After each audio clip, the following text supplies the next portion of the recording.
Queria que você abrisse a palavra de Deus essa noite em Marcos, capítulo 4.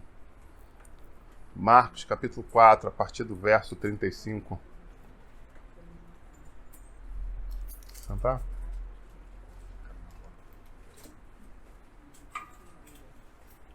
Marcos, capítulo 4, verso 35. Todos acharam? Amém?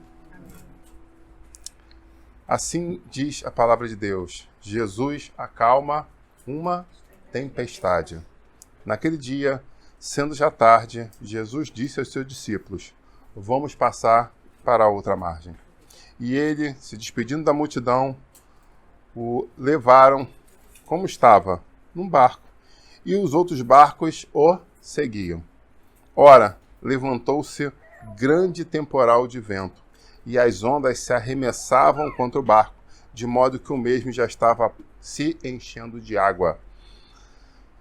Jesus estava na popa, dormindo sob o travesseiro.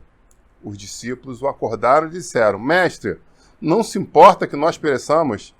E ele despertou, e depois de despertar, ele se levantou, olhou e repreendeu o vento e disse ao mar: acalme-se, fique quieto. E o vento se aquietou, e tudo ficou bem calmo. Então Jesus virou para eles e perguntou: por que vocês são tão medrosos? Como é que ainda não têm fé? E eles, possuídos de grande temor, diziam uns aos outros: quem é este que até o vento e o mar o obedecem? Pai, em nome de Jesus, eu quero te agradecer pela oportunidade que temos de ministrar mais uma vez a palavra de Deus. Eu quero pedir que as nossas mentes possam estar livres, Pai, para que nós possamos entender plenamente aquilo que está sendo passado, não só por mim como locutor, mas também pelo Teu Santo Espírito que traz a interpretação. Que nenhum impedimento espiritual venha a bloquear a mensagem e nem o entendimento. É o que eu clamo, já te agradecendo em nome de Jesus. Amém. Glória a Deus. Sabe, eu fiz uma brincadeira hoje no grupo da igreja e perguntei: você é afeto a um videogame ou é afeto a um fliperama? Alguns falaram: pastor, não curto nenhum dos dois. Pastor, não, essa mensagem não me representa. Não vou nem à igreja, vou dar um pulo no bloco de carnaval para evangelizar um pouco, que essa mensagem não fala ao meu coração. Misericórdia. O fato é, para as pessoas que perguntaram, eu falei assim: talvez isso tenha muito mais a ver com você do que você imagina. E no decorrer dessa mensagem eu quero convidar você a refletir em cada um dos tópicos que vai ser dividido e vamos ver se a gente consegue chegar a um consenso no final. Amém? Tudo começa com uma travessia para Gadara. Jesus estava em missão, Jesus estava ministrando a palavra para uma multidão. E é interessante que, num dado momento, ele fala: acabou nesse lugar por hoje. E aí já é uma reflexão muito legal. Por quê? Muitas vezes nós estamos fazendo alguma coisa, nós estamos dividindo o nosso tempo, dividindo a nossa vida, nós estamos evangelizando, nós estamos falando, mas tem uma hora que tem fim. Tudo que tinha que ser falado já tinha sido falado? Não sei. Todas as pessoas que precisavam tomar decisão já tinham se decidido? Não sei. O fato é, Jesus sabia que o que ele tinha que entregar naquela porção de terra, ali tinha acabado, é o fim. Por quê? Porque existia uma missão a ser cumprida do outro lado, em Gadara. Sabe, deixa eu falar uma coisa para você. Às vezes você está perdendo tempo na sua vida, batendo martelo em concreto, e batendo prego em concreto não está entrando e você está ali. Não, vai dar certo, vai dar certo. Deus está falando para você: segue, porque tem uma madeira ali na frente esperando. E às vezes você está: não, eu vou assistir um pouco mais, porque o que eu quero pedir essa noite é que você tenha discernimento espiritual para não perder o principal que você tem, que é o seu tempo. Então, em nome de Jesus, a gente tem que entender o tempo de começar um evangelismo, o tempo de começar um aconselhamento e o tempo de parar.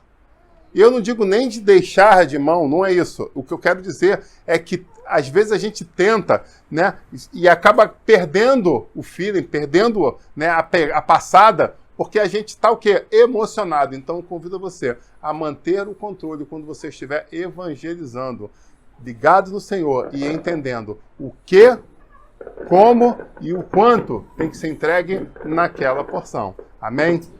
Bom, continuando. Eles estavam ali, então agora é hora de atravessar. Pô, mas ainda tem tanta gente aqui, Jesus reunido, o que a gente vai fazer? E aí veio uma segunda reflexão. Ali tinha uma multidão e do outro lado esperava o quê? Uma só pessoa. E eu pergunto, quem é mais importante para o Senhor? Às vezes, algumas pessoas estão procurando multidões para pegar a palavra. Outros estão se importando com pessoas. Mas não conseguem entender que pessoas podem se transformar em multidões. Porque quando você prega para a pessoa certa, aquela pessoa certa pode ser um grande evangelista, que é o que nós temos nessa história, que isso vai ser falado numa outra oportunidade, talvez semana que vem. O fato é, eles seguem aquela caminhada. E Jesus fala assim, agora está com vocês, eu vou dormir, eu vou descansar. Então a partir de agora, toca o barco, literalmente toca o barco. E vamos em direção a Gadara. E aí eu pergunto a você, o que aconteceu naquele momento? O joystick estava na mão deles. O controle estava na mão deles. E aí agora, eles estavam ali controlando o barco. Só que no meio da caminhada, se levanta o quê? Se levanta uma grande tempestade. E eu pergunto para você, o que fazer diante de grande tempestade? E foi nesse momento especificamente que o Espírito Santo me fez refletir sobre um choque de gerações em cima de uma coisa tão simples que é os videogames. E aí ele me fez refletir sobre os crentes de videogame e os crentes de fliperama. Sabe? E aí eu fui me debatendo sobre isso e refleti sobre o que é um crente de videogame. Qual é a característica das pessoas que jogam videogame? Pois bem, eu vou te ajudar. Primeiro, eles têm a facilidade de sentar no seu sofá ou até mesmo na sua cadeira gamer, porque tem cadeira, né, que vai ajustar o lombar, a cervical, para você ficar horas e horas jogando sem sentir desconforto. Muito gostoso. Sentei um dia desse numa dessa, quase que eu comprei uma, de tão gostosa que é. Falei, que isso, cara? Antigamente tinha uns bancos recaros de carro esportivo, né? É quase uma cadeira daquela. Falei, meu Deus, o que é isso aqui, cara? Que coisa boa. O fato é, hoje você tem diversas facilidades. Quando você começa a jogar, eu pergunto a você, o que a gente tem ali? Quando você começa a jogar o videogame, se você tem direito a 3 vidas naquele jogo, perdeu a primeira vida, perdeu a segunda vida, perdeu a terceira vida, o que acontece? Você tem na sua mão do joystick um botãozinho que você clica nele e o que começa? Dá o reset e começa o jogo de novo. E aí você começa a jogar de novo. E aí logo no primeiro momento do jogo você vai e perde uma vida.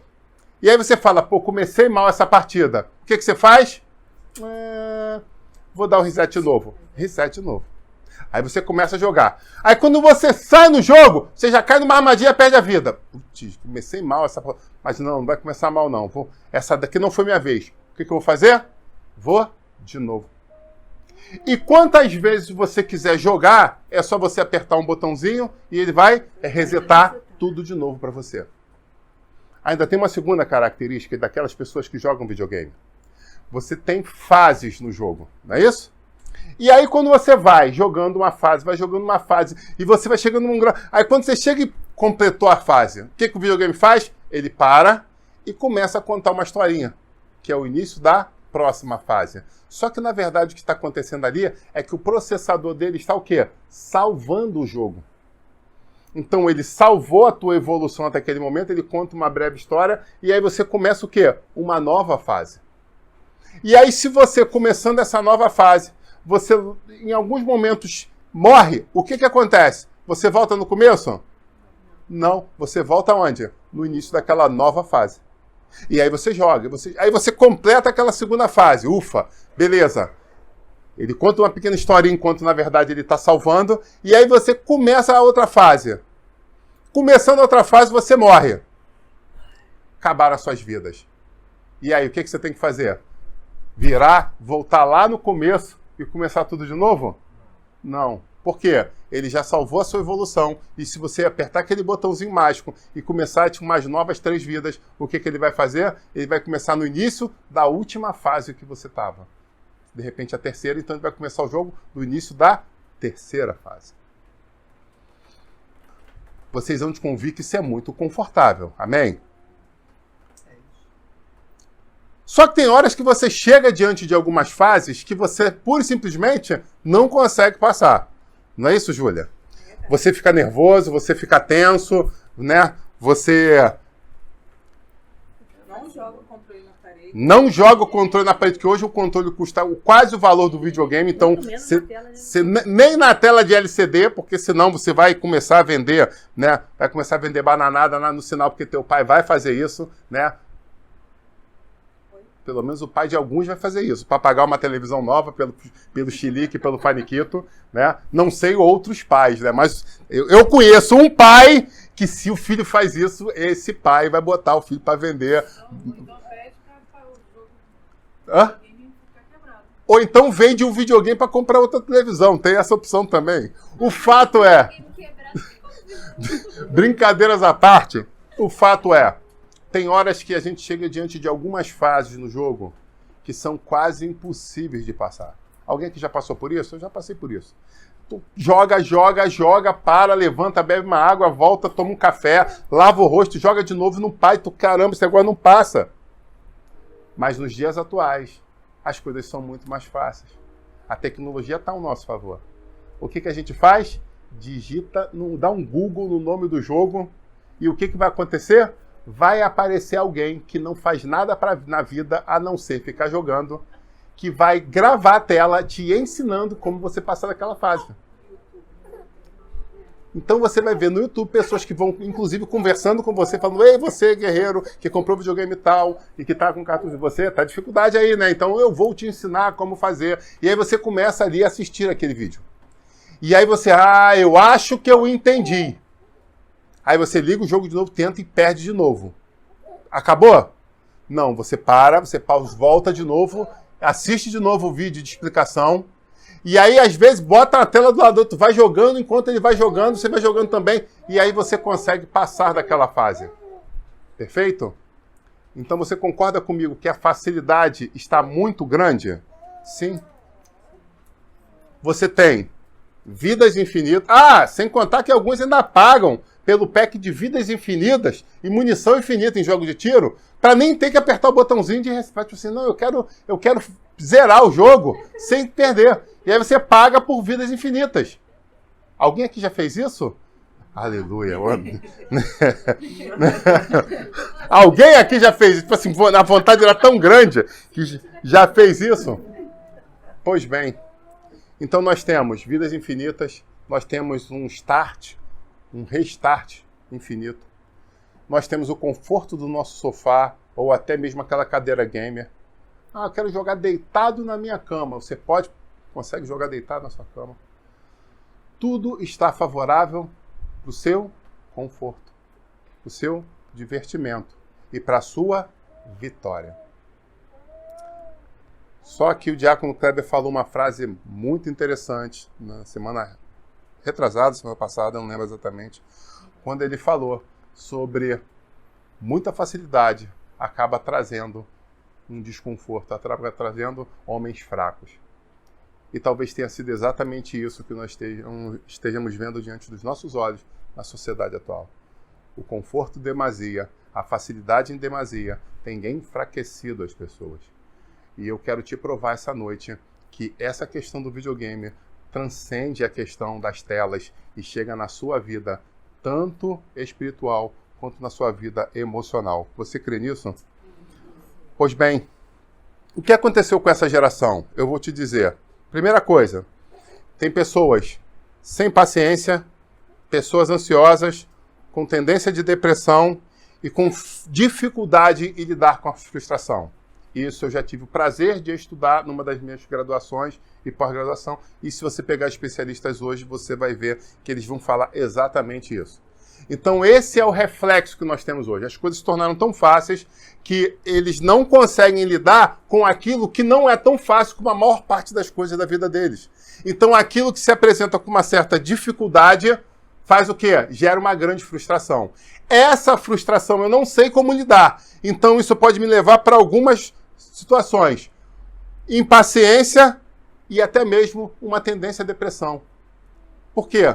Tudo é fácil, tudo é fácil, tudo é fácil. Me deparo com alguma coisa difícil, o mundo acabou para mim. Amém, igreja? Então, nós precisamos cuidar das nossas emoções para não entrarmos nessa grande cilada. Outra coisa, ela entrega os pontos por qualquer dificuldade. Por que ela entrega os pontos por qualquer dificuldade? Porque na vida virtual, que ela está acostumada a horas por dia ficar no videogame, o que acontece se eu perder? Se eu me derrotar? Se eu fracassar? É só apertar o botão e eu tenho um restart. Então elas estão tão acostumadas com restart que com qualquer coisa, com muita facilidade, elas entregam. Não tem como. Acabou. Teve um dia desse que eu dei uma bronca à minha filha, porque ela pediu um jogo, e eu pesquisei esse jogo, e o jogo estava caro, até que num dado momento, taran, a beça do dizimista, o jogo com 50% de desconto. Eu falei, é de Deus esse negócio aqui. Agora é a hora da minha filha ter aquele tão sonhado jogo. E eu fui lá e, comprei. Ainda comprei no Prime para poder chegar rápido. Porque ela já estava esperando há meses, então nada mais justo que ela ganhar no dia seguinte. E aí no dia seguinte, quando chegou, ela já desembalou e começou, instalou. E aquele negócio todo, jogou o dia todo. E eu, poxa, pode jogar porque tá 50% do valor que tava. Então eu tô feliz, você tá feliz, eu também tô feliz. Você conquistou o teu sonho e eu não gastei tanto dinheiro. Amém, igreja? Porque tem isso também, a administração dos recursos que nós temos. Ok? Isso é sabedoria. Muitas vezes, quando nós agimos por impulsão, nós pagamos um preço muito mais caro. Fica a dica para você. Só não falei o hashtag primeiro, porque ela fica me zoando que isso é coisa de velho. Pois bem. E ela jogou o dia inteiro. E aí teve uma hora que eu vi que ela ficou nervosa, e eu parei, analisei, conversei com ela e falei, por que você não vai por ali e tal, faz aquilo e tal. E ela conseguiu a coordenação motor e conseguiu. Glória a Deus, foi dormir feliz. No dia seguinte ela foi jogar. E eu saí, fui trabalhar. Quando eu voltei, eu perguntei, aquele jogo, nunca mais joga aquele jogo. Eu falei, para. Já fechou? Já zerou enquanto eu estava trabalhando? Não quero mais jogar e pode vender, bota no OLX aí para vender. Eu falei, calma. Aquele jogo que você tanto sonhou, que você queria tanto, que eu comprei a um preço maravilhoso, não. Por mais que se eu vender agora, eu vendo com lucro, o que aconteceu? Não, porque tem uma fase que é impossível de passar. Eu falei, opa, para. Você tentou por um dia e você já desistiu do jogo. Não foi? Eu falei, negativo. Hã? Ah, sim, foi com a outra filha. Me respeita. Então foi, poxa, você já.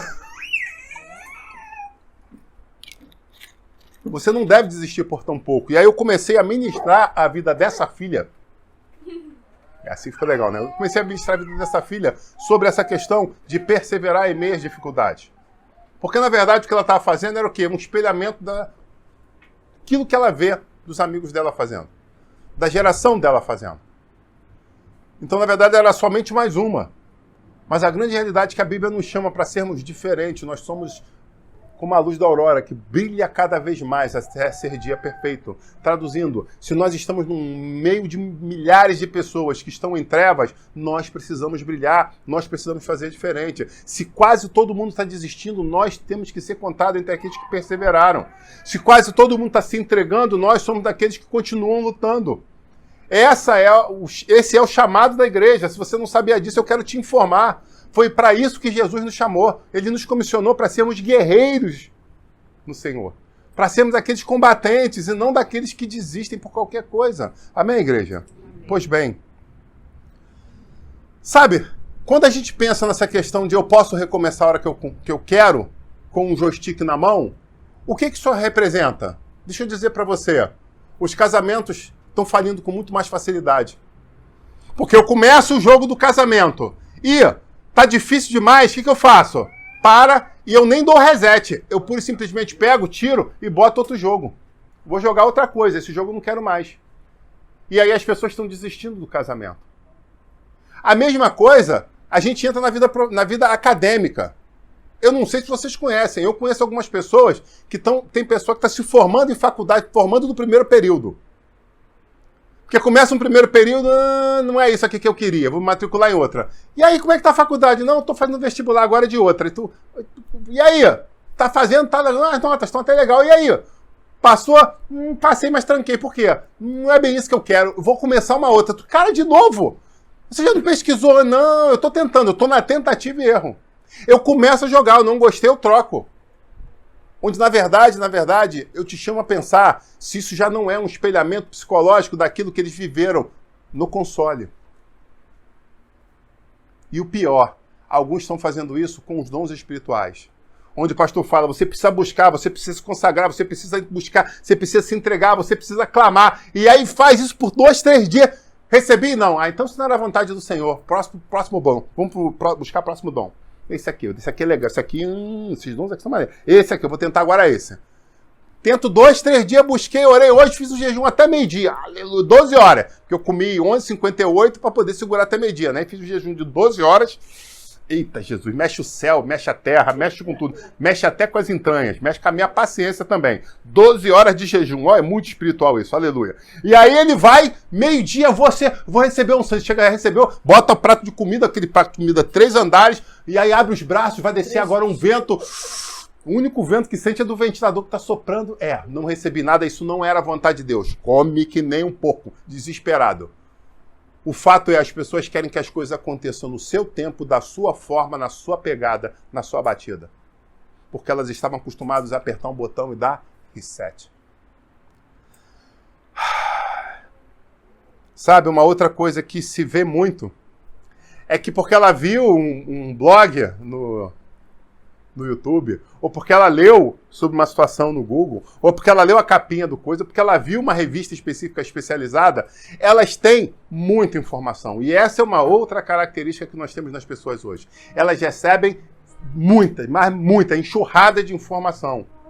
E aí quando você tenta chegar para ela com algum conselho, com alguma orientação, com alguma reflexão, ela não aceita porque ela já está cheia. Mas eu preciso te explicar uma coisa. Ter informação não é a mesma coisa que ter conhecimento. Você pode estar lotado de informação. E aí eu tenho que ir no meu quase faixa preta aqui que está na minha frente, né? Aleluia. Bom quando a pessoa fica ligada, né? E aí eu fico imaginando se ele visse na arte dele, naquela arte singela que é o jiu-jitsu, né? A arte ótima para ser feita no Rio de Janeiro, né? Porque você transpira muito, né?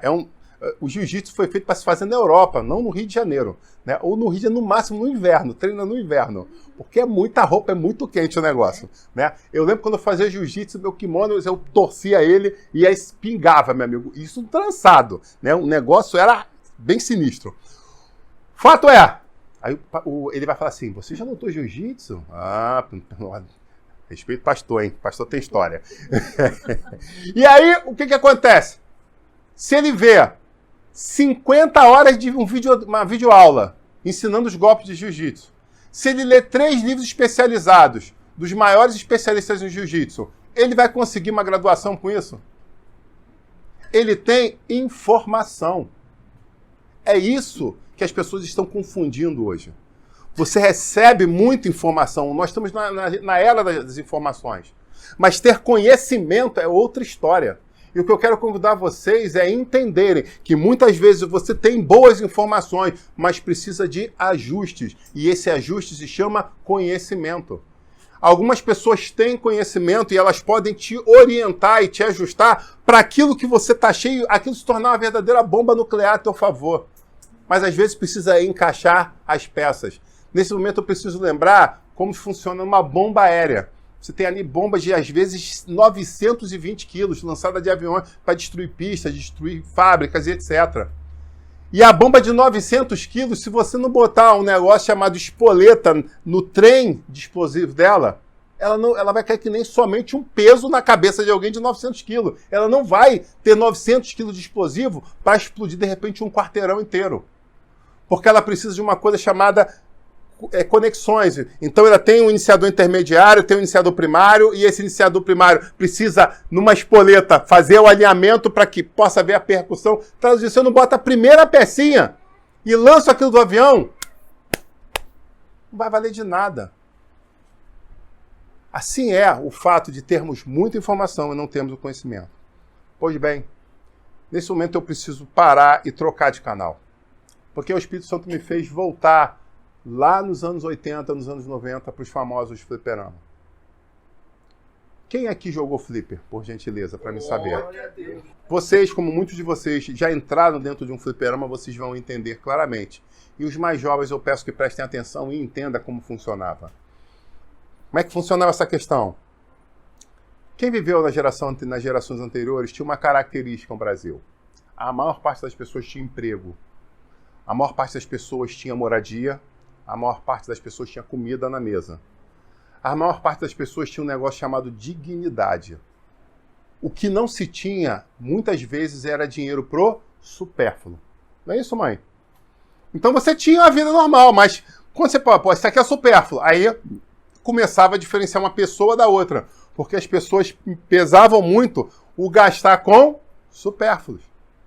E você há de convir comigo que jogar videogame no flipper era um supérfluo. Amém? Pelo menos para os pais. Para os filhos, era algo desesperado. Era essencial, fazia parte da nossa cerne. Fazia parte das necessidades básicas de um ser humano ter algumas fichinhas de flipper para poder jogar, não é isso, Kleber? Amém? Então, eu lembro quando eu vinha da escola, e aí você olhava para dentro do flipper, você olhava o troféu do flipper, aquelas pessoas que conseguiram zerar alguma máquina. Meu amigo, você não tinha noção do know-how que você ficava no bairro se você fizesse isso. Deus já te conhecia. Quem é aquele cara ali? Aquele cara zerou a máquina X e aí? Que isso? Zerou 2 máquinas? Zerou 2 máquinas. O cara é bom, o cara é sinistro no videogame. É. Então, o grande sonho dos jovens, e acredite, não é só os pequenos, não. Tinha muito adulto que jogava fliperama, muito, não era pouco, não. Né? Tanto que eu lembro que todo flipper, praticamente, tinha um cinzeiro. Quem lembra disso aí tinha um cinzeiro chumbado nele. Porque muito adulto tá jogando aí, fumando, e aí jogava, pegava o cigarro, dava um trago, e aí, então era normal isso, né? Não tinha essas questões hoje de proibido fumar em lugar fechado. Antigamente não tinha esse negócio não, né? O negócio era bruto, o sistema era bruto. Fato é, o sonho era zerar máquinas. O sonho é ter conquistas. O sonho é conseguir os troféus. O sonho é você ser respeitado e você ser admirado por outros. Essa era a geração do fliperama. Mas o que a gente tinha ali? A gente se esbarrava muitas vezes na falta do dinheiro para esse supérfluo. E aí, o que fazer? Aí agora a gente vai ver quem era homem e quem era menino. Tinha os playboy também. Né? Mas Deus abençoe a vida dos playboy. Eu, no meu caso, meus pais me botavam ali a comida ali direitinho na mesa. Porém, não tinha esse dinheiro para o supérfluo. E aí você pergunta, o que fazer? Bom, eu vou te dizer o que a gente fazia. A gente caçava o carro de algum vizinho para lavar. A gente pegava aquelas tia, né, mais prejudicada, para vir no supermercado lotado de bolsa. A gente, pô, tia, quer uma ajuda aí? Na feira. Pô, feira então? Caramba, pô, aí, que carrega bolsa, tia, pra senhora? Estacionar carro. Então, a grande questão é que a gente tinha diversas formas de arranjar um trocado. Procurar garrafa. Meu amigo, o pessoal tinha criatividade. As jovens e as crianças, né, os pré-adolescentes ali, tinham muita criatividade para o quê? Para conseguir juntar um pequeno dinheiro para poder ir ao fliperama. A comida já tinha, não era a busca de vender coisa para poder comer, não era disso que se tratava. Porque tua comida, você jogava bola, você brincava de bolinha de gude, quando você chegava em casa tinha comida, quase todo mundo tinha comida. Então, o que eu precisava era decidir, eu quero muito jogar, porque se eu quero muito jogar, eu preciso fazer alguma coisa. E agora a gente já começou a mudar as histórias. Porque agora tem o meu envolvimento para o meu sonho se tornar realidade. Eu, particularmente, era especialista em lavar carro dos outros. Né? Tinha pessoal lá, pô, eu gostaria que lavasse seu carro.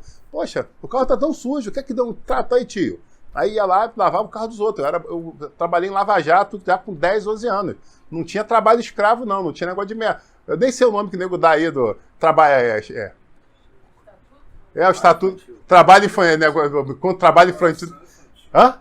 Exploração infantil, obrigado, né? Não tinha negócio de exploração. 11 anos eu tava lá, tio, quer que eu lave seu carro? Seu carro tá tão sujo, quer que lave? Aí, pô, eu lembro que tinha um carro que quando lavava, aquele ali dava um trocado bom. Era um camarada que tinha uma Aquele carro que era camburão da polícia, que era alto da Chevrolet.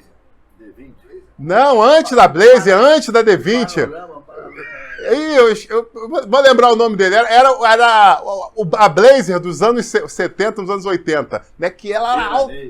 Veraneio. Depois eu vou perguntar aqui, depois dar um Google e ver. Eu sei que eu olhava, ela era muito alta, então tinha que escalar para lavar. Aí eu lembro que quando o dono daquele carro pedia a gente para lavar, né? Aí aquele ali dava um trocado maior porque o carro era muito grande, né? Então eu lembro disso, como se fosse hoje.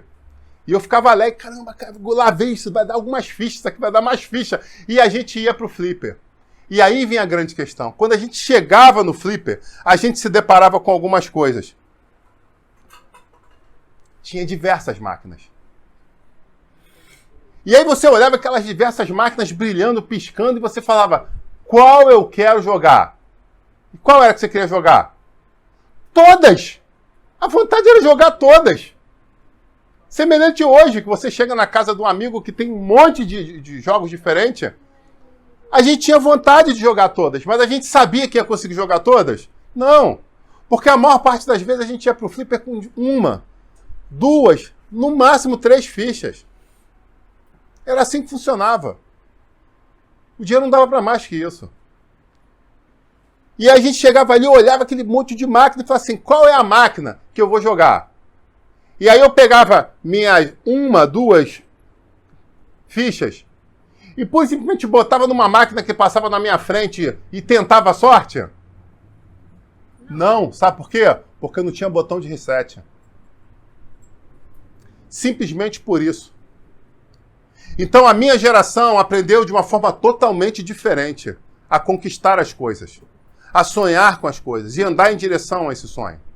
Então a primeira coisa que a gente fazia era o quê? A humildade de parar, ficar ali do lado, olhando quem sabia jogar para aprender.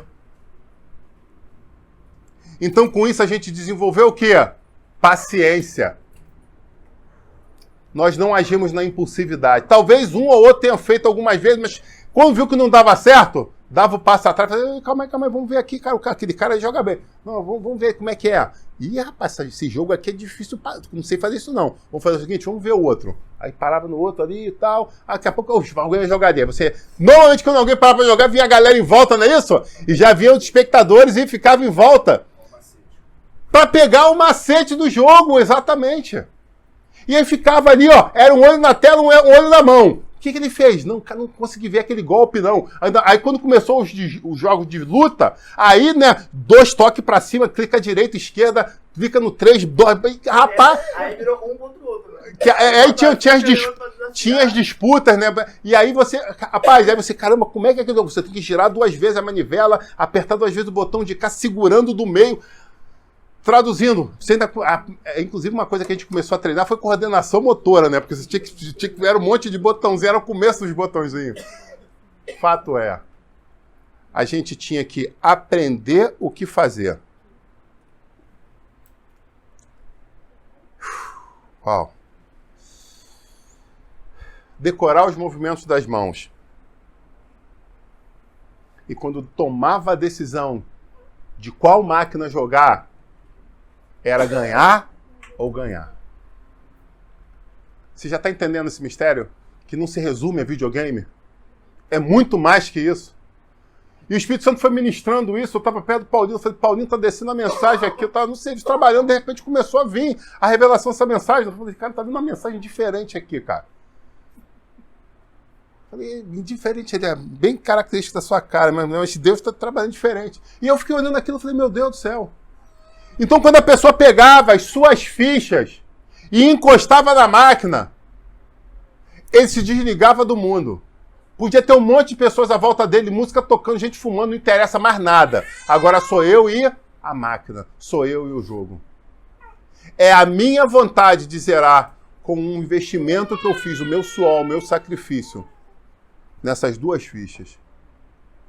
E eu lembro que tinha até uma característica que o pessoal botava uma ficha e botava a outra ali no cinzeiro.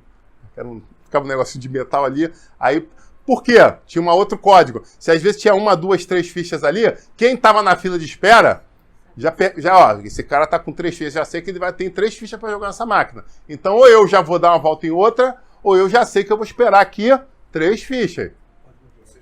Código de ética, bem colocado, tinha um código, então já era um código, né? Você pegava ali e botava ali, para todo mundo que está em volta já saber, não, ele vai jogar 2 fichas, ele vai jogar 3. Poucas vezes na minha vida eu vi alguém botar mais que isso, porque era um monte de duro, eu subúrbio da Leopoldina, a gente morava lá em Olaria, um monte de gente, né, assalariada, né, então quando jogava lá com 3, o cara tá com 3 fichas ali, né, aí às vezes ele não dava certo, ele pegava as fichas dele e trocava de máquina, a gente ia ver. Mas o fato é, existia um código de ética, você via as coisas de uma forma muito clara. Pois bem, você estava ali, você começava aquele jogo, e quando logo de começo você perdia uma vida, o que você fazia? Você podia ficar revoltado dentro de você, mas você se concentrava e o quê? Recomeçava. Porque você sabia que não tinha plano B. Você sabia que não tinha botãozinho de reset. O que você tinha era aquela oportunidade. Você precisava jogar com determinação, com vontade, com gana. Sabe, eu me pergunto hoje, se nós tivéssemos uma geração de evangélicos que seguisse a pregação da palavra com essa gana, onde nós estaríamos no nosso país? Se nós tivéssemos uma igreja hoje que jogasse, entre aspas, com a gana de quem jogava flipper antigamente, aonde nós estaríamos? Jesus já tinha voltado, porque a gente já tinha evangelizado esse mundo.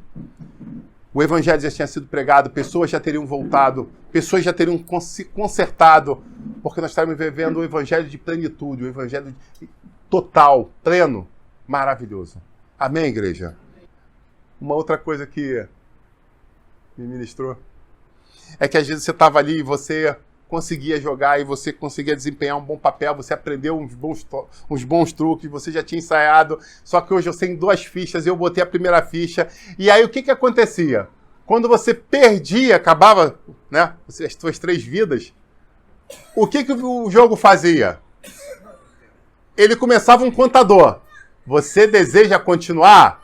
Você evoluiu até aqui, o contador está piscando ali. E aí ele te dava a chance de você pegar outra ficha aí, ou botar na máquina. E aí ele perguntava, quer começar do começo ou você quer seguir de onde você está? Não era isso, Paulinho? E aí você, quero continuar. E aí você, que negócio, o cara vai continuar aí. E aquela emoção, era tipo era um negócio assim, né? E aí você voltava a jogar daquele ponto ali onde você estava. E aí, numa outra fase nova, você se deparou com um golpe diferente, uma situação diferente, um salto diferente, que você se distraiu e aí você perdeu suas vidas. E você olhava para o cinzeiro que estava do teu lado, porta-fichas, né? E não tinha mais ficha. Então, o que você fazia? Você pegava, saía da máquina, deixava outro jogar e ia para casa. O fato é que no dia seguinte, sempre tinha aquela tia do mercado. Ou então você usava o sistema de quilômetros de vantagem, que tem até no posto hoje, né? Que você estudava longe, e aí você, em vez de pegar ônibus para vir da escola, você vinha quilômetros a pé para economizar o dinheiro da passagem, né? Para poder chegar com aquele dinheiro da passagem, meu Deus do céu, chega, dá vontade de chorar agora, de emoção. Para você poder chegar ali e jogar 1 ou 2 fichas com o dinheiro da passagem. O problema é que às vezes você andava tanto que aí dava fome. E aí você passava pela padaria e aí aquele salgado da padaria te olhava e você pensava, né? É a padaria ou é o jogo? E aí você descobria quem é magro hoje em dia, quem é gordo hoje em dia, né? Quem dava prioridade aos sonhos da padaria, quem dá prioridade ao jogo. É só um mistério aí, aleluia. Mas, porque eram 2 guerras, era um dinheiro só, o dinheiro era curto, e aí as escolhas estavam ali, ó. A gente tinha que escolher. Mas isso tudo também passava por escolhas. O que você quer? Aí minha esposa falaria, o carboidrato de absorção rápida, ou você queria o prazer do jogo, endórfico do jogo. Né? Ela é uma lady. Pois bem, no dia seguinte eu vim a pé da escola. E aí o que eu fazia? Eu vou voltar lá na minha máquina, que aquela máquina é minha, eu vou zerar aquela máquina. E aí quando você chegava diante da máquina, o que você fazia? Leitura da íris, biometria, digitava um código secreto para reabrir onde você parou? O teu username? Não, digitar meu username. É isso? Você começava do zero. Tudo de novo. Porque não tinha massagem, não tinha cartãozinho, não tinha chip, não tinha HD externo, não. Muito menos interno. Você quer de verdade? Começa do zero. Luta pelo teu sonho. Era assim que funcionava. Eu quero zerar. Tudo bem, a gente está acreditando em você. Juntei dinheiro para 2 fichas. Show de bola. Fase 1. Só que até isso tem um brilhantismo espiritual. Sabe por quê? Porque você começava, quando tentava de novo, você já sabia. Vai vir uma seta por aqui, o cara vai dar um passo para lá. Você já começava a decorar o jogo na sua mente. E aí você fazia o quê? Você rapidamente, todo mundo matava a fase 1. Aí tu, o que isso, cara é bom? Tu... Já joguei aquela fase 1 50 vezes, a gente não sabe, né? Aí tu, vamos lá, fase 2. Aí você parava, olhava lá e atropelava a fase 2, pontuação altíssima. Não era isso? Porque tinha uma outra coisa. Às vezes, quando você chegava numa pontuação alta, você ganhava mais uma vida. Então não era só jogar por jogar e ir passando as fases. Era ir muito bem em cada uma das fases, porque isso poderia te render uma vida lá na frente. Você está entendendo esse mistério? Só que aí quando você saía de casa hoje e brigava porque você fez uma besteirinha com a tua esposa e você voltava, o que você estava acostumado no jogo? Pô, cara, vou tentar de novo. Vou voltar lá de novo na fase 1, onde eu errei ontem, e eu já sei que se eu chegar assim, se eu deixar o sapato aqui, isso já vai dar problema, se eu deixar a toalha em cima da cama vai dar problema. Então eu já vou fazer diferente. Meu Deus, aleluia, Deus revela na terra. Então eu já não vou deixar a toalha na cama, eu já sei, eu já vi ontem, eu perdi ontem eu perdi o jogo por causa disso. Meu Deus, eu tava cheio de expectativa, mas foi tudo pro sal. Por quê? Porque eu deixei a toalha na cama. Toalha na cama não pode. Entendeu? Pô, deixei. Oi, meu Deus do céu. Deixei roupa íntima no banheiro. Bota lá no cesto de roupa suja, ó. Não quero nem ver, não. Revelação só ouvir, só. Não quero ver. Hã? As roupas não caminham sozinhas pro cesto. Meu Deus do céu, cara. Posso ouvir um glória a Deus, igreja? Ei, mistério, hein? O fato é, você já tinha vivido algumas coisas nos dias anteriores que não deram muito certo. E você tinha o direito de voltar para sua casa, para sua família, para sua esposa, para os seus filhos e fazer diferente. Você está entendendo esse mistério? Você pura e simplesmente não apertava um botãozinho, acabava, divorciava hoje para amanhã começar um outro jogo. Quando esperava o dia seguinte, quando não é no mesmo dia, ou até quando já não é antes.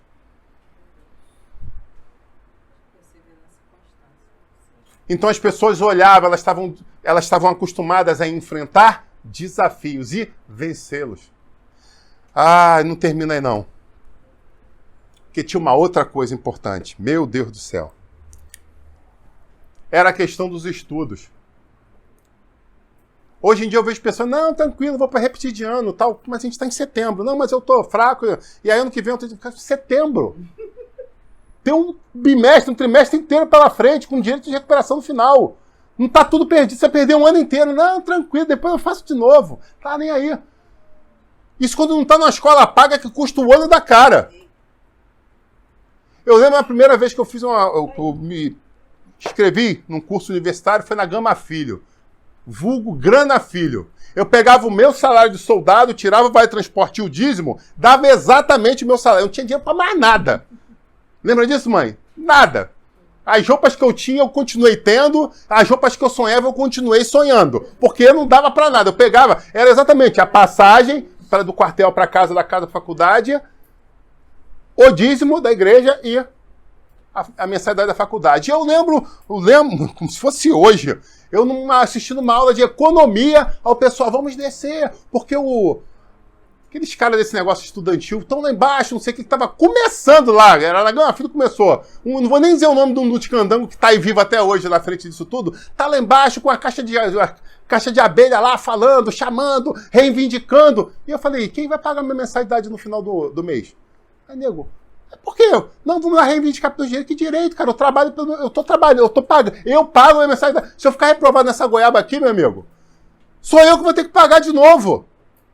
Você, teu pai paga, teu pai paga, tua mãe paga. Por isso vocês estão lá querendo se meter nesse negócio de estudantil. Eu não tenho tempo para isso, não. Eu preciso me formar. Eu preciso do diploma para receber um aumento no salário. Você está entendendo isso? Eu tinha foco. Eu sabia o que precisava, eu sabia o que eu queria. Eu sabia quanto me custava aquela mensalidade. Porque lá atrás eu aprendi quanto custava a ficha. Lá atrás, quando eu lavava o carro para poder jogar, eu sabia quanto, quando eu chegava na máquina, quanto tinha custado aquela ficha. E agora, quando eu estava no banco da faculdade, eu sabia quanto custava a mensalidade de cada um dos livros. Não veio de mão beijada para mim. Às vezes eu fico me perguntando o que teria sido se eu tivesse tido um pouco mais de chances, oportunidades. Mas eu vou dizer para você, talvez eu não tivesse sido quem eu sou hoje. Porque existem pessoas que não sabem administrar a bonança. E acabam enfraquecendo. Sabe? Queria terminar esse tópico falando de uma outra coisa, que era namoro. A gente se preparava, se produzia, pensava, ensaiava um chaveco, chegava naquela menina que a gente gostava tanto e olhava pra ela e achava que ela estava dando chance pra você, e aí você se declarava pra ela e o que ela fazia? O que ela fazia? Vou pensar? Vou pensar na tua geração. Ela olhava pra você e falava, não. Aí tu, mas ela tava me dando mole. Ela falou, não. E aí o que o nego fazia? Cortava o pulso, ia pras drogas, começava a fumar maconha? Não! E ensaiar outra cantada. Pedir uma roupa do primo emprestado para parecer mais descolado, com uma roupa diferente. Quem nunca fez isso? Deus está falando na terra hoje, hein? É mistério, tem gente chorando aqui. Quem nunca fez isso? Respeita a minha história. E aí chegava de novo da menina e ela olhava pra você, e você olhava pra ela, e as amiguinhas ficavam rindo, e aí tinha sempre aquele urubuzinho que via, pô, tá gostando de você. Aí tu, pô, tá tudo perfeito. E eu sempre me perguntei se aquilo era a voz do capeta ou era a voz do anjo falando, que eu nem queria ver o circo pegar fogo. E aí você chegava pra menina e se declarava, falava tudo, e ela chegava a suspirar, você pronta. E aí? Não! Eu acho que tinha um decurso nessa questão. Ela não entendia, as mulheres ficavam emocionadas, não sabiam o que era sim, o que era não.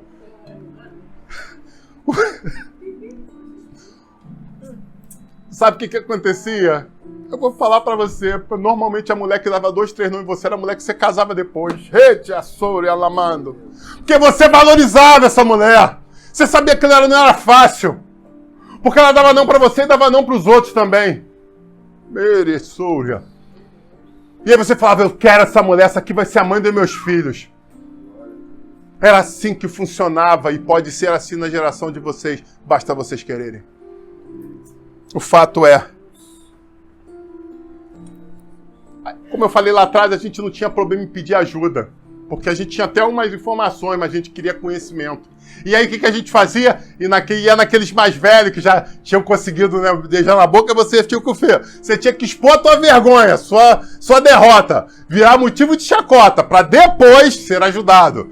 Isso aí era uma regra, porque não tinha negócio de bullying, não. A pilha comia com força, né? Então você tinha, tentei, caralho, tomou nada. Aí quando depois de zoar muito, agora vamos lá, novinho, chega aqui, ó. Pô, cara, você fez aqui, você foi por aqui. Não, nada. Mulher não gosta disso. Você tem que fazer assim. Não era assim? E aí você, né? Primeiro eu já sabia os teus pontos, zoava e depois já te ajudava. Então a gente já sabia muito bem, cara, tomei ou não tomei outro não. Eu tenho que pedir ajuda aos sábios conhecedores dos que beijam na boca. E aí você tinha que ir lá, ó, sábios que sabem pegar a mulher. Ajude-me. Tem gente chorando aí, tem gente chorando. Aleluia. Essa mensagem não vai pro canal, não. Ai, riram bastante, então vamos lá. Porque isso tudo... Alguém falou eita. Eu escutei, edita isso aí, esse eita. A grande questão é que a minha geração aprendeu a tentar de novo. A se reinventar, a lutar pelos objetivos. A não desistir, a ter resiliência. E hoje eu vejo pessoas com tanta capacidade e oportunidade diante delas e elas não sabem o que fazer com isso.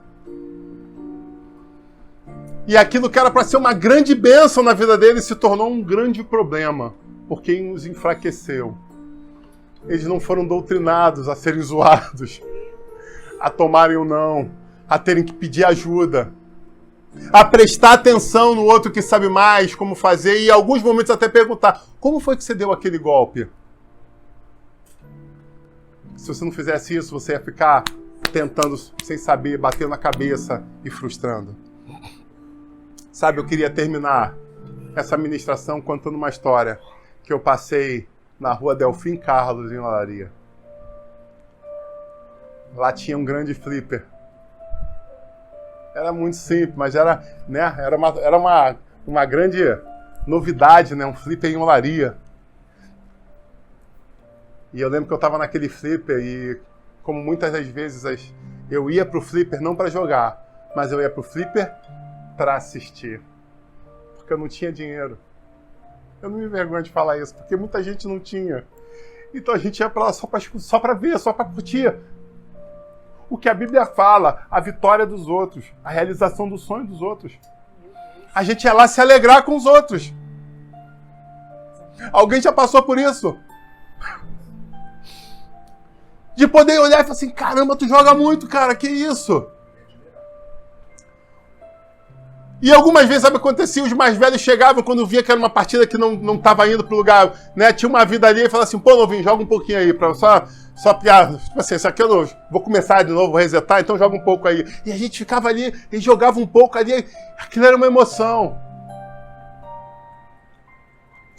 E eu tava nesse flipper e tinha uma máquina lá que era difícil, e tinha um rapaz, e aí, como eu te falei, o código de ética, né, como o povo falou, ele foi lá e botou uma ficha no cinzeiro lá, porta-ficha, e aí botou a ficha dele lá. E aí quando ele botou ali aquela música que tocava, já começou a juntar gente, porque as pessoas já sabiam que ele jogava bem. E ele começou a jogar, e ele estava ganhando, e eu ali prestando atenção também, e aí num dado momento, já lá na frente do jogo, umas fases que eu já não conhecia, eu nunca tinha chegado, aí ele perdeu. E aí, aquele negócio, que isso, não sei o que tal. Aí foi, pegou, deu aquela alongada e o contador lá, você quer continuar jogando? 5, 4, e ele pegou lá, se alongou tal, pegou a fichinha dele e jogou e continue. Aí eu, que beleza, não sei o que. Aí se concentrou tal, deu aquela musiquinha tal e ele voltou a jogar. Ele jogou, ele passando de fase, e ele já estava numa fase que eu acredito que ninguém ali tinha jogado. Pra falar a verdade, eu acho que nem ele nunca tinha chegado ali, para não dizer absolutamente com certeza, mas eu acho que ele também não tinha chegado ali. E eu, caraca, tá jogando muito bem, tá mandando muito bem hoje, aquele dia era dele. Só que aí ele foi e, de repente, ele perdeu.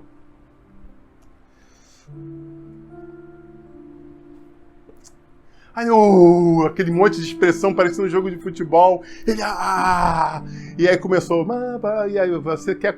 Puxa vida. E alguém vai, continua, ele vira pro lado e fala, não, as minhas fichas acabaram. Não tenho mais fichas. Não tenho mais dinheiro. E de repente uma mão de alguém chega, estica e fala, toma. E ele virou e falou assim, eu não tenho como pagar. Eu não tenho mais, meu dinheiro acabou. E eu lembro que essa pessoa falou, somente joga.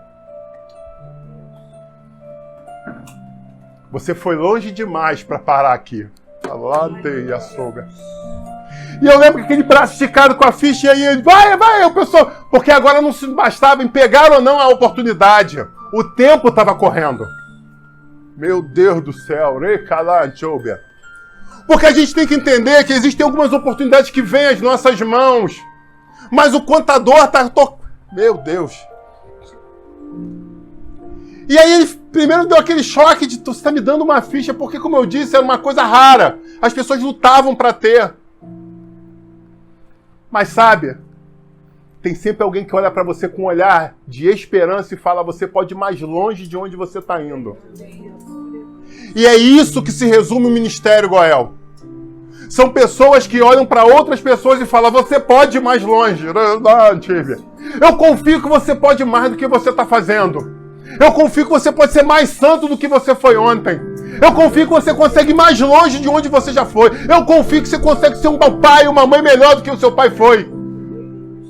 Brincadeira, Súria. É isso que resume essa história. São pessoas que confiam e acreditam em outras e investem nelas. Investe em tempo, investe em vida, em oração, investe em alguns momentos até dinheiro. Porque olham para eles e falam, você pode ir mais longe. Joga novamente, toma mais uma ficha, não desiste. Eu não lembro se aquele jovem conseguiu fechar o jogo, eu acho que não. Mas ele foi mais longe, as pessoas vibraram muito com isso.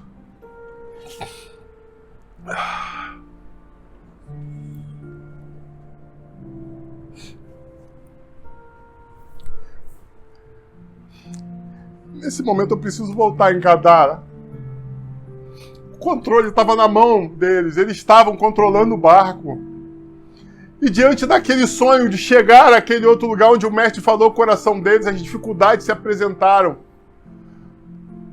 Só que a gente pega na história, a gente vê que barcos saíram juntos com eles. E agora a história está no singular, sabe por quê? Muita gente volta na hora da primeira tempestade, do primeiro trovão, do primeiro relâmpago. Opa, calma aí, esse negócio tá ficando estranho, deixa eu voltar. Só que eles estavam em cima de uma palavra. E eles confiaram quando o mestre falou, nós precisamos chegar do outro lado. E eles continuaram com o seu controle na mão, seguindo, tentando driblar a tempestade. Eram os homens que trabalhavam com pesca, que já tinham passado por muita coisa. Só que eles tiveram a humildade de, num dado momento, quando eles viram, agora a coisa ficou feia. Agora eu não sei mais o que fazer. E aí o que um deles falou? Vai lá e acorda o mestre. Pô, mas eu não queria incomodar o mestre. Isso teoricamente seria pequeno, porque eu sei velejar, eu sei como fazer, mas fugiu do controle. Então não pense duas vezes, acorda o mestre. E assim fizeram. Foram Jesus e falaram, Jesus, nós estamos perecendo, o barco vai a pique. Sabe, duas coisas eu te prometo que vão acontecer se você assim o fizer. Primeiro, ele vai solucionar o teu problema. Mas o segundo, você está arriscado a tomar uma grande bronca. Porque foi isso que ele fez. Primeiro, ele deu uma bronca no mar e no vento. Ó, para com esse negócio aí que eu tô tentando dormir aqui, pô. Vamos parar com essa ciranda aí. Talvez fosse mais lúcido para alguns se ele falasse, demônio do inferno. Eu te repreendo em nome de Jesus. Sabe por quê? Porque ele precisava chegar em Gadara. Só que naquele momento ele vira para aqueles homens e fala, cara, não tô acreditando que a essa altura do campeonato vocês ainda não entenderam a capacidade que vocês têm. A unção que vocês têm. O chamado que vocês têm.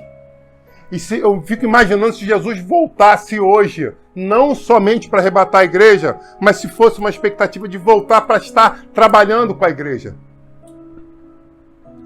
Quanta gente que você conhece, que tem dom, que tem chamado, que tem experiência, que continua brincando com o tempo. Que diante das dificuldades que se apresentam, às vezes está piscando na tela. E às vezes alguém está até esticando a firma, você vai perder a oportunidade. Mas que não tem a humildade de pegar, mesmo sabendo que depois vai tomar uma bronca, e falar assim, cara, eu vou recomeçar. Que em nome de Jesus você possa tomar decisões corretas para viver uma nova história ao lado de Cristo. Porque o Senhor manda te dizer, as dificuldades podem ter se apresentado diante de você. Você pode até não saber muito bem o que fazer, mas eu te dou habilidade, eu te dou capacidade.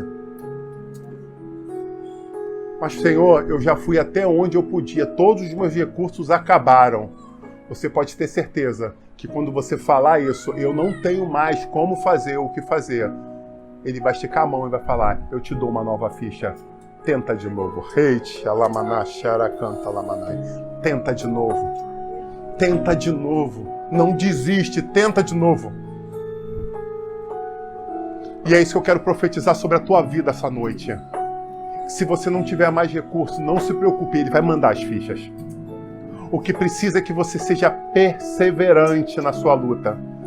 Que você tenha a disposição de voltar de novo para o console. E perguntar, Senhor, onde eu errei? Eu fiz tudo o que eu sabia, eu treinei para isso aqui. Eu não consigo entender, mas eu quero pedir ao Senhor que adestre as minhas mãos para a batalha. Eita, E você pode ter certeza de uma coisa. Que quando você decidir voltar pro console e você aceitar essa ficha e você começar esse jogo novamente, eu vou estar lá junto torcendo por você. Torcendo pela sua conquista, torcendo pela sua vitória. Isso eu posso te prometer. Que eu vou estar orando para dar tudo certo, que eu vou estar torcendo por você, te incentivando. Mas eu preciso te dizer uma coisa, só tem uma coisa que eu não posso fazer, é jogar no teu lugar. Eu não posso jogar no teu lugar. A vontade, eu até posso ter, mas eu não posso. Quero te convidar a se colocar de pé em nome de Jesus. Eu quero orar por você.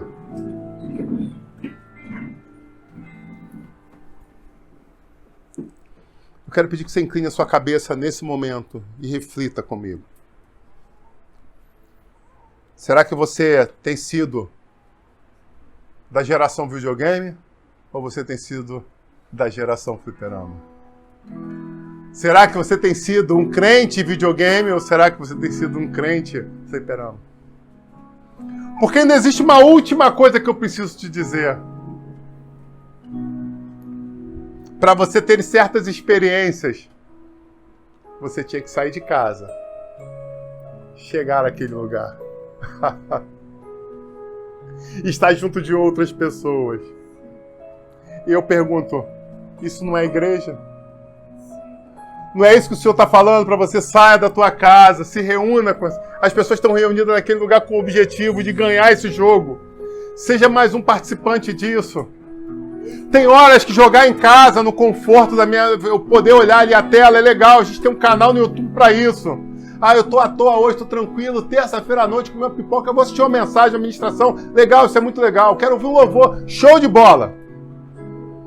Mas a pergunta é, será que se eu ficar em casa eu vou ter as mesmas experiências do que se eu sair pro Flip? Será que eu vou viver todas as emoções? Será que vai ser pleno?